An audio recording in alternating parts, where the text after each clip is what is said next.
They say money can buy you safety, dignity, respect. But when a flight attendant slapped me across the face in first class, none of that mattered. I wasn't a billionaire's son in that moment. I was just a black teenager who dared to ask for his inhaler. The plane froze. Eyes turned, and in that silence, I learned exactly how far privilege could reach and where it stopped. This isn't just a story about one slap. It's about what happens when quiet power meets public injustice. So, before you judge, ask yourself, what would you have done if it were your child? I don't remember the sound of the slap as much as I remember the silence that followed. It was like someone pressed pause on the entire cabin. For a split second, all the hums and clicks and polite first-class whispers vanished. Every eye turned to me, and for the first time in my life, I felt stripped down to nothing. The sting on my cheek was sharp, but the humiliation burned deeper.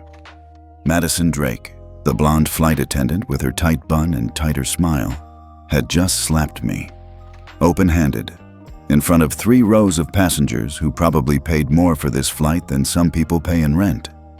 I could still feel the imprint of her ring where it split my lip. No one spoke. I stood frozen, not because I didn't want to move, but because I didn't know what to do. If I yelled, I'd be aggressive. If I fought back, I'd be dangerous. If I cried, I'd be dramatic. So, I did the only thing I could.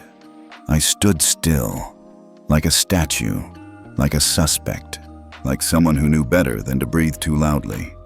And then there was my father, Preston Langston, still seated, hands folded over his briefcase, suit crisp, shoes polished. His face didn't flinch, but his eyes were not calm. They were focused, calculating, dangerous in the way only powerful men who've built empires from nothing can be. He didn't look at Madison. He looked at me. "Sit down, son," he said softly, standing up as he did. I obeyed, still stunned. He reached up, retrieved my backpack from the overhead bin, something Madison had refused to do 15 minutes earlier when I first asked for my inhaler, and handed it to me with terrifying calm. "Use it," he said. I did. Shaky fingers, shallow breaths.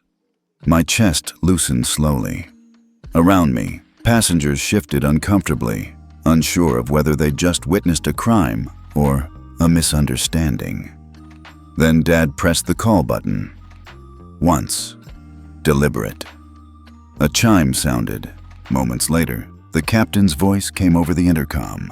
"Ladies and gentlemen, due to an onboard incident, we will be returning to the gate. Please remain seated." The plane tilted slightly, banking. Gasps, murmurs, tension thicker than cabin air. Madison stood frozen at the front, her face pale, lips pressed tight. She looked at Dad, really looked, for the first time. Something shifted in her expression. Recognition? Fear? Maybe both. But the damage was already done, and something told me this flight was far from over.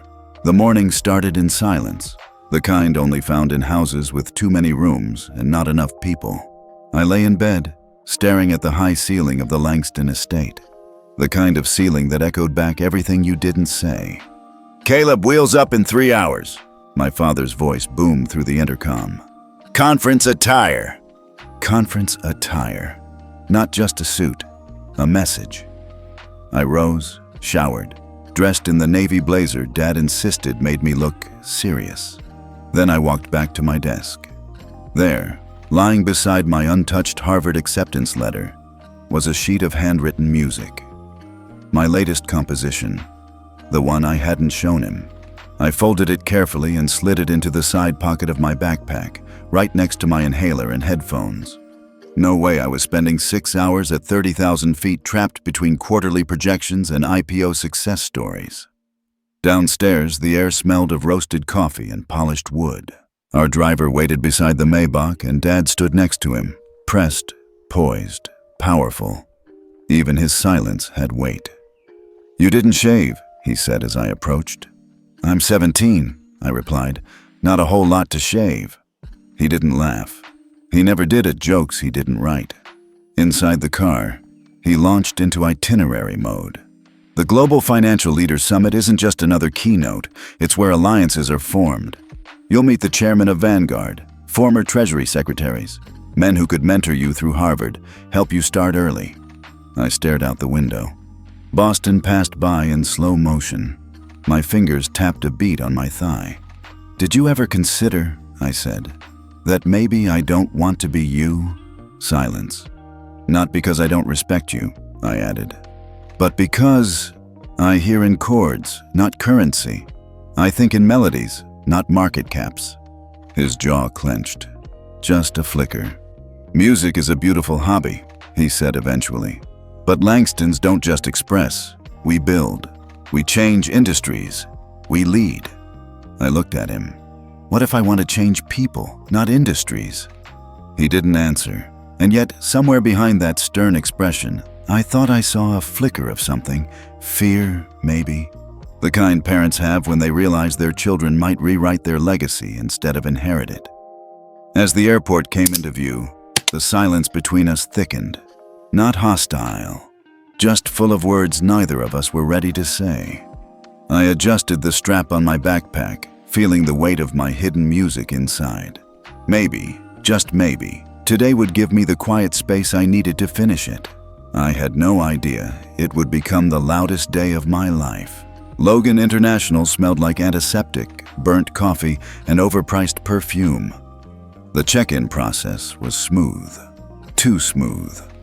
That's how I knew the interruption was coming. Excuse me, sir. Step over here for additional screening. It was the third time this year. Always random, always me. Never the polished white guy in loafers behind me. I didn't argue, just nodded and stepped aside. Dad didn't say a word, but his grip on the handle of his briefcase tightened just enough for me to notice. The TSA agent didn't make eye contact as he patted me down and opened my backpack. He rifled through my headphones, my inhaler, the folded sheet music tucked between math notes. I prayed he wouldn't wrinkle it. 20 minutes later, we were cleared. We're still on time, Dad said like a line rehearsed. I muttered something back, couldn't remember what. At the gate, the agent smiled at the elderly white couple ahead of us, chatting about Italy and wine. When we stepped forward, her face went blank, businesslike. Boarding passes, IDs. No welcome, no small talk. She looked at our documents longer than necessary, then finally waved us through with a clipped, "Proceed." Inside the jet bridge, I breathed shallowly. Not from asthma this time, but from restraint. "Remember who you are," Dad said quietly, placing a hand on my shoulder. I wanted to answer, "Do they ever let me forget?"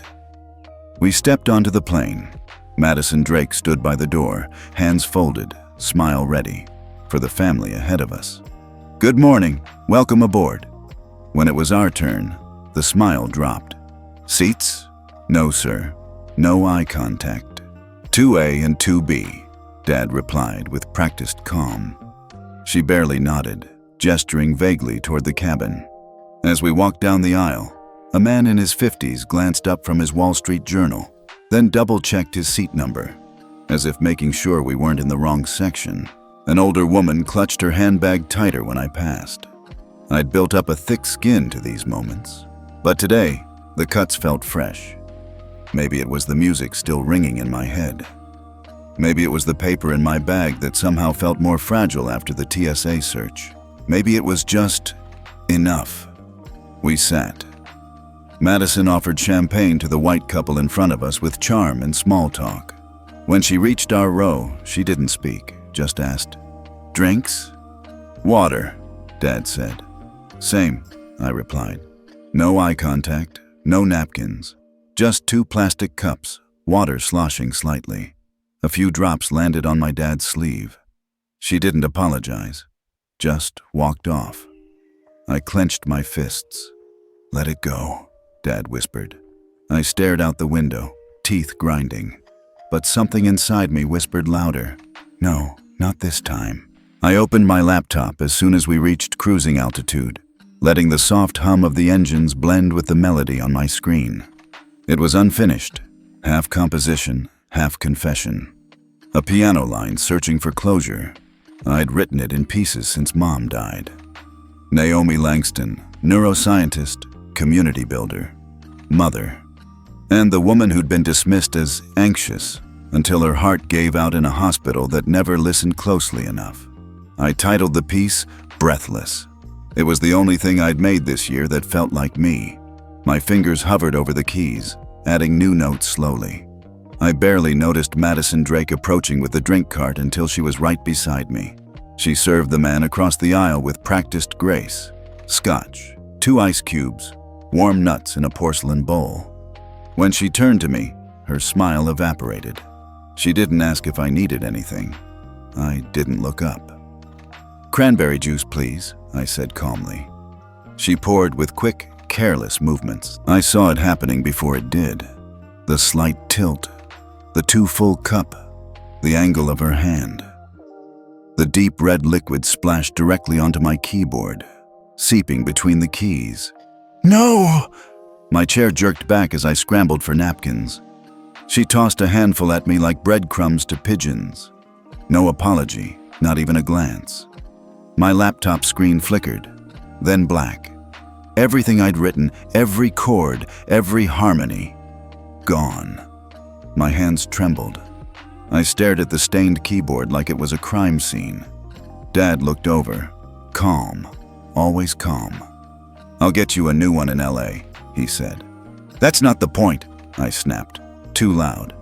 A few passengers turned to look. "All my work," my voice cracked. "She did it on purpose. You saw that." He nodded slowly.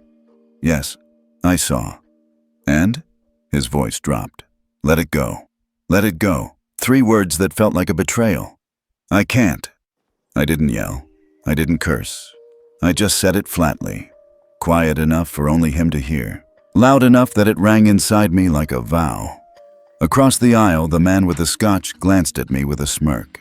"Affirmative action doesn't teach manners, huh?" he muttered to his seatmate. Dad's hand touched my arm lightly. "Not here, not now." I turned back to the window.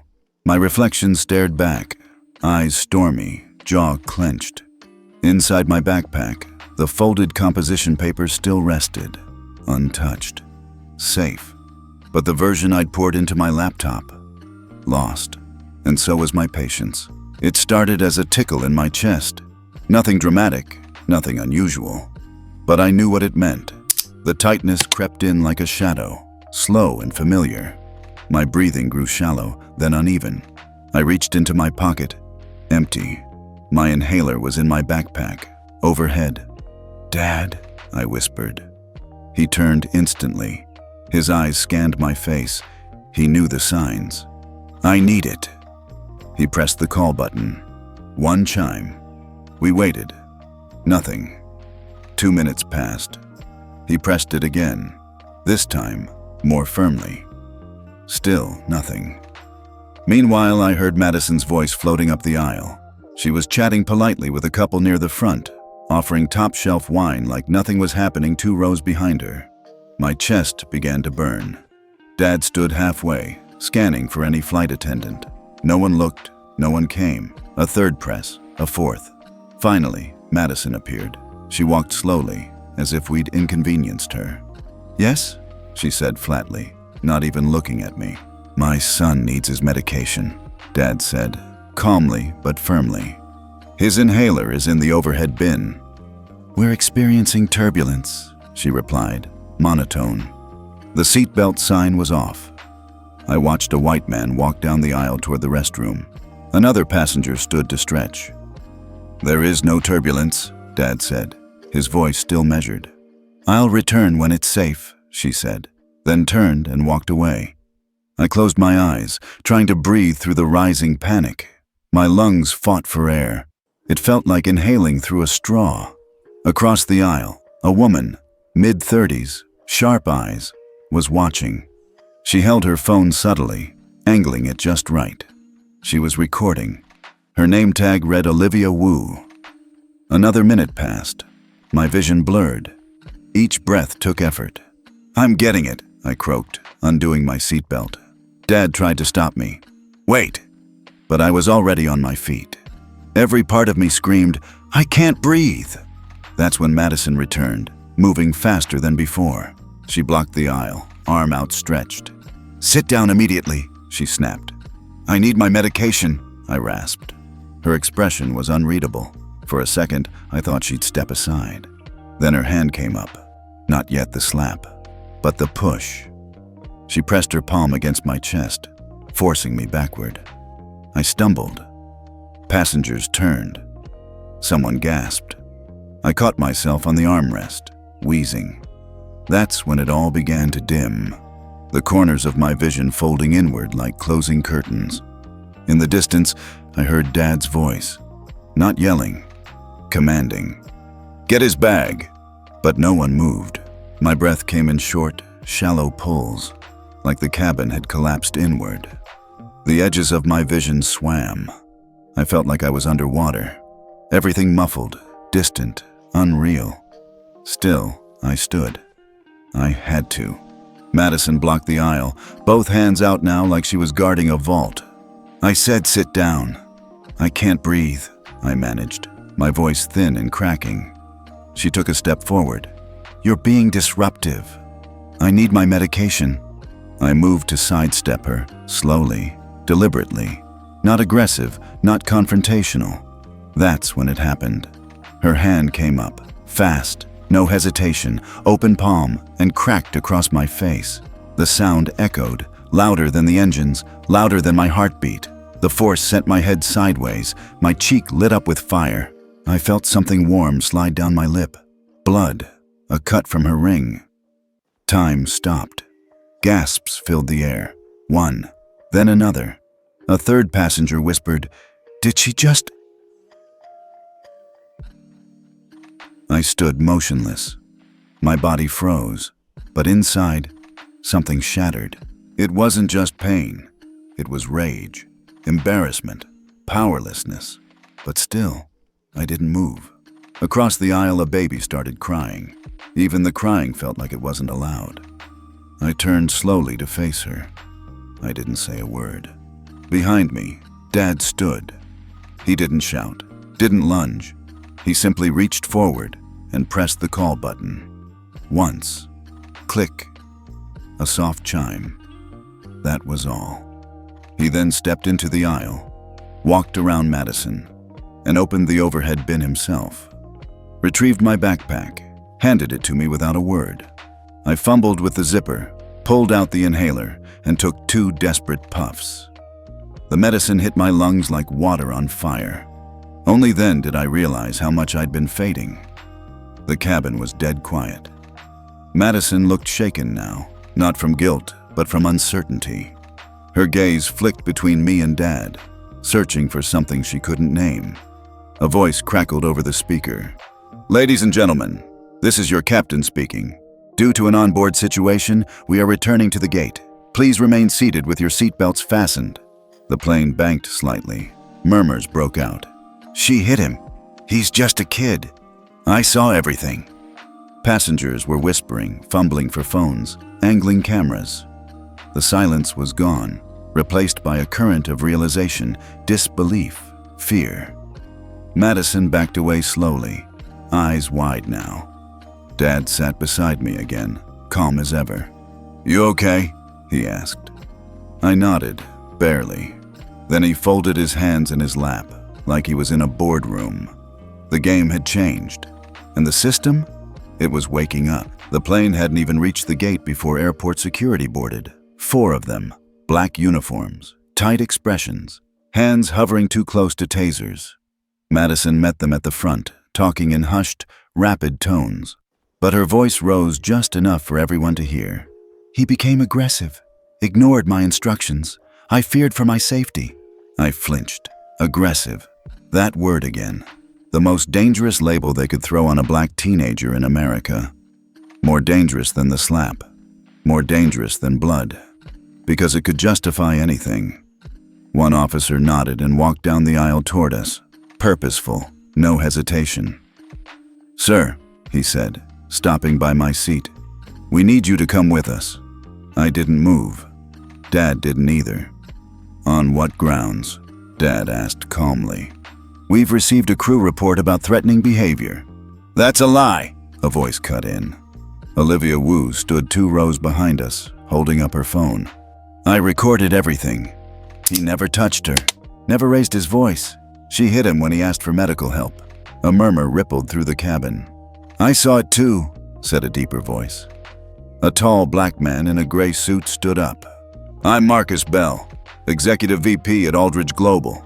I witnessed the entire incident. The boy was calm, respectful. She assaulted him." The officer hesitated now. His weight shifted. Dad still hadn't said a word beyond that one question. He reached into his coat pocket, slowly, deliberately, and pulled out a slim black leather wallet. Opened it, passed over a card. The officer looked down, blinked. "I'm Preston Langston," Dad said finally. "CEO of Langston Capital. This is my 17-year-old son, Caleb." The officer's face changed. Subtle, but unmistakable. Recognition. Awareness. Calculation. "I see," he said. More whispers from passengers. "Langston Capital? Oh my God, that's him. This is going to be everywhere." Madison's face drained of color. One of the other officers stepped aside to confer with the captain, who had just emerged from the cockpit, face tense. Meanwhile, Dad leaned back in his seat like nothing about this was unusual, like he hadn't just dropped a verbal nuke into the middle of the cabin. Olivia kept her phone raised. Marcus Bell sat back down, but his eyes stayed locked on the officers. The energy in the cabin shifted. No longer just tension, but expectation. For the first time since the slap, I saw fear on Madison's face. Not because of what she did, but because of who I was. And now, because the world would know too. I thought the worst was over when the plane touched down. I thought the slap, the panic, the confrontation, those were the moments I'd remember most. I was wrong, because what came next wasn't silence. It was spin. Within hours, we were off the plane and in a quiet room at the airport. Medical staff checked my vitals. The cut on my lip had stopped bleeding, but the bruise on my cheek darkened by the minute. Dad made a few calls, quiet, controlled, efficient. I assumed the world would soon see the truth. Instead, the first headline I saw read, "Teen passenger disrupts flight. Crew forced to take action." I blinked. The article quoted an unnamed airline spokesperson describing a young male passenger who became verbally abusive and refused to follow crew instructions, resulting in a necessary physical intervention. Physical intervention. I scrolled. A source familiar with the situation claimed I had shoved past a crew member and attempted to access the galley during turbulence. Then came the video. Not Olivia's video. A chopped, low-resolution clip leaked to the media by someone else, starting just after I stood, cutting out the slap entirely. It showed me staggering slightly, Madison's voice saying, "Sit down," and me continuing forward. Out of context, I looked angry, defiant. It was a lie built from partial truths, the most dangerous kind. Then came the interviews. A white man from our flight appeared on a cable news show, solemn and well-dressed. "I saw the young man stand up and ignore direct instructions," he said. Frankly, I felt unsafe. No mention of the slap, no mention of me gasping for air, just polished phrases dripping with coded fear. I looked at Dad. He was staring at the screen, jaw tight. "They're controlling the narrative," he muttered. "They're lying. They're protecting their brand," he corrected. "Not the truth." "So what now?" I asked. He turned to me. "Now we take control." That night, Olivia uploaded her full video. Marcus Bell gave a statement to the press, and Dad released a simple message through his company's media team. "We are aware of the misrepresentations being circulated. Video evidence and eyewitness testimony directly contradict the airline's claims. We will pursue justice through all available channels." Still, damage had been done. Hashtags trended both ways. supporters and skeptics, truth seekers and conspiracy theorists. Some called me brave, others called me a threat. I watched it all from a hotel bed, ice pack against my face, wondering how quickly a victim could become a villain in the eyes of the world, if the story was told by the wrong voice. But we weren't done talking, not by a long shot. Bạn muốn mình tiếp tục với chương 9? Mother's Echo bây giờ chứ? Nếu sẵn sàng, mình sẽ viết ngay nên 500 từ tiếp theo nhé. The hospital room smelled like antiseptic and over-politeness. The kind of sterile kindness that wrapped trauma in warm blankets and low voices. I lay back, heart finally steady, oxygen flowing again. My cheek ached, my chest still rose a little too fast, but I was breathing.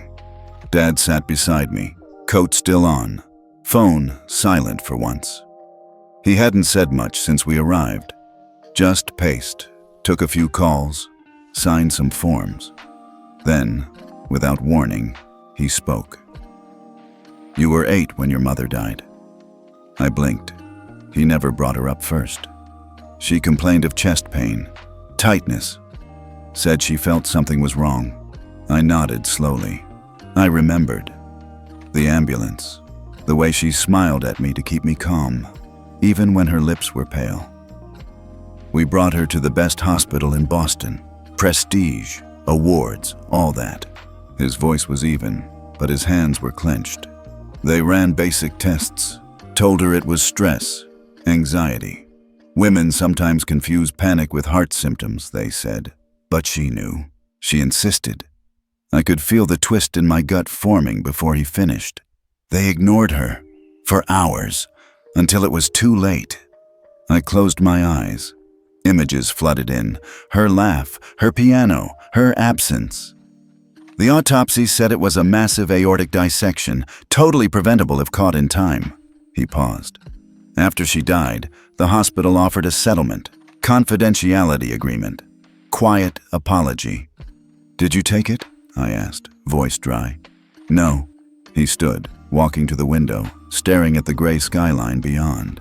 I built the Naomi Langston Health Equity Fund, funded research into racial disparities in medicine, rewrote hospital policy from behind the scenes, quietly, strategically. I hadn't known all of that. I thought that was enough, he said. Then he turned back to me. But now, I see silence isn't always power. His eyes locked on mine. This time, we do it differently. Not through backroom influence, not through quiet reforms, but publicly, relentlessly, without compromise. I swallowed hard. I didn't know all that, I whispered. I didn't want you burdened with it, he said. But maybe that was a mistake. I looked at the ceiling, blinking fast, because suddenly, this wasn't just about me and a slap. It was about a pattern, a system, a legacy. Hers, mine, ours.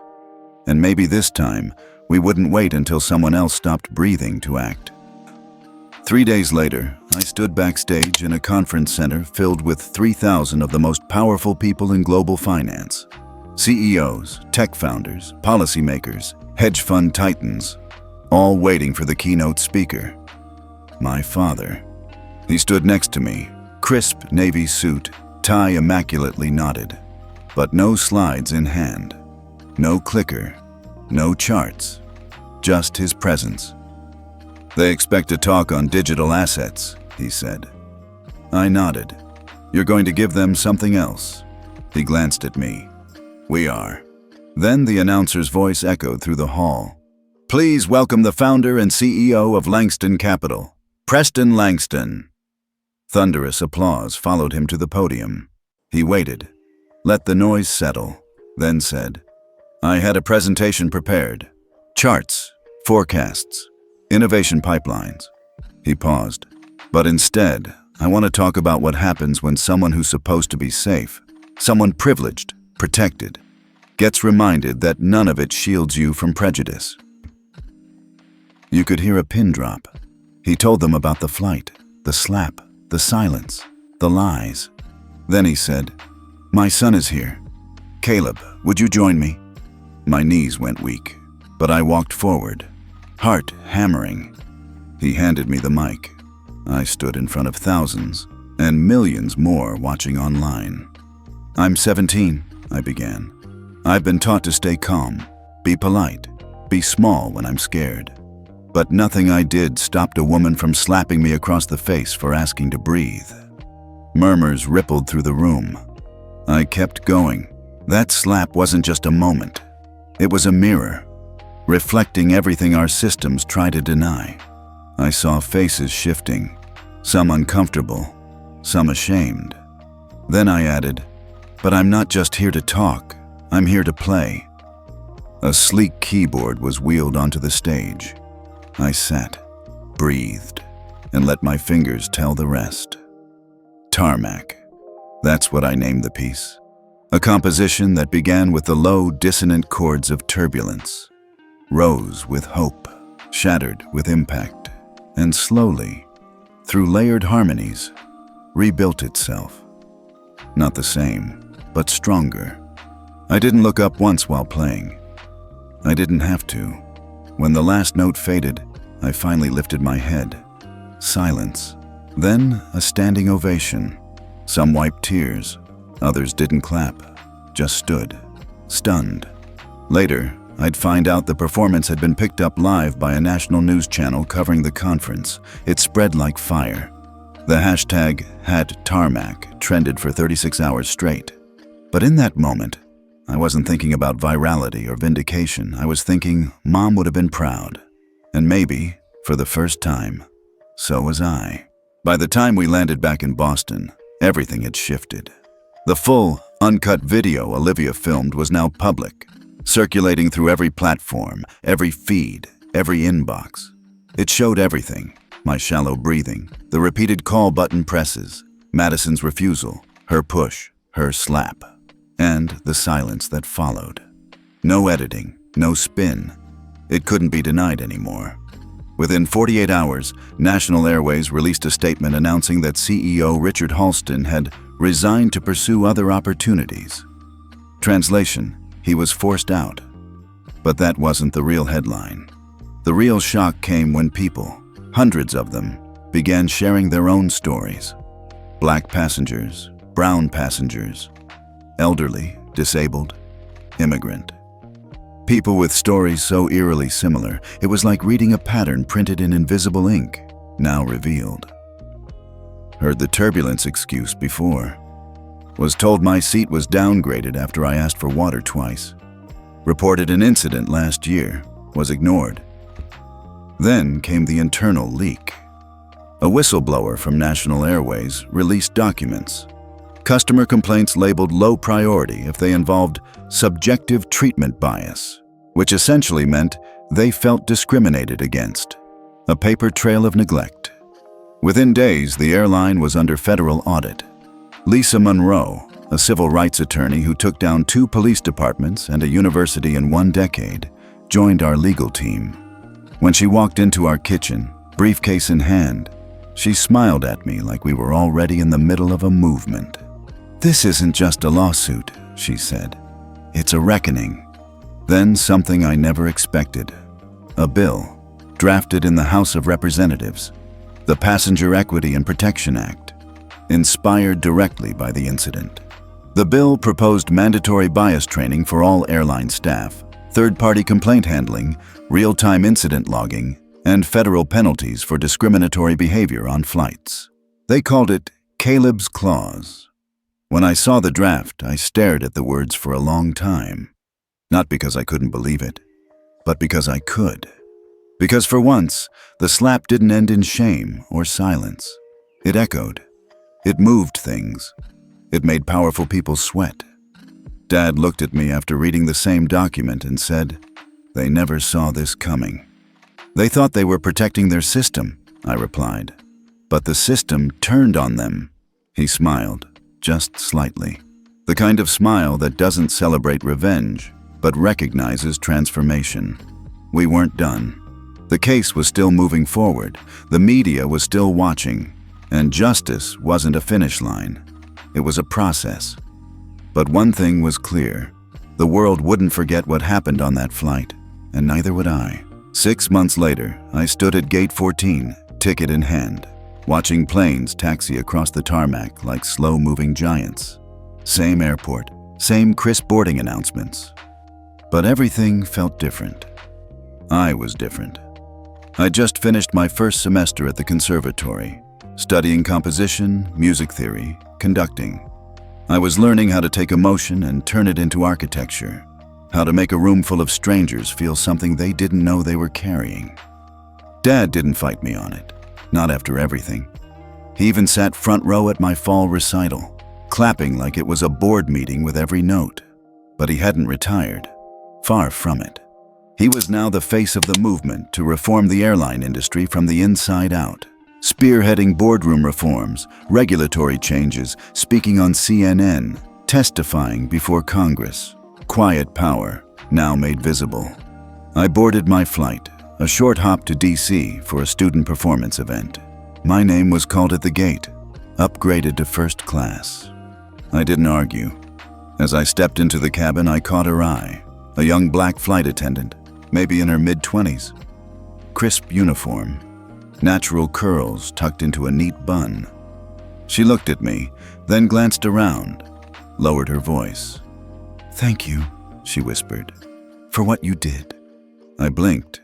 "I didn't." "You did," she said gently. "Now I don't have to smile through everything. I have a voice. We all do." I nodded, said nothing else. She led me to my seat, offered water with eye contact, napkin, smile, respect. The seat belt clicked, engines hummed. My backpack rested under the seat with a new composition inside, this one called Legacy in D minor. As the plane lifted off, I looked out the window. Same sky, same clouds. But for the first time, they didn't feel borrowed. They felt mine. No longer a space I entered carefully, waiting to be judged, downgraded, silenced. Now, I flew on my own terms. Somewhere between altitude and perspective, I realized justice wasn't just about slaps punished or CEOs resigning. It was about a system that now had to look me in the eye. I pulled out my phone, scrolled through messages. Students sharing music, articles about Caleb's claws, a new op-ed Dad had published about ethical power. And then, silence. Just the sky. Wide. Blue. Waiting. I leaned back, let my eyes close. The engines hummed in harmony, and for the first time, I truly believed. This sky belongs to me too.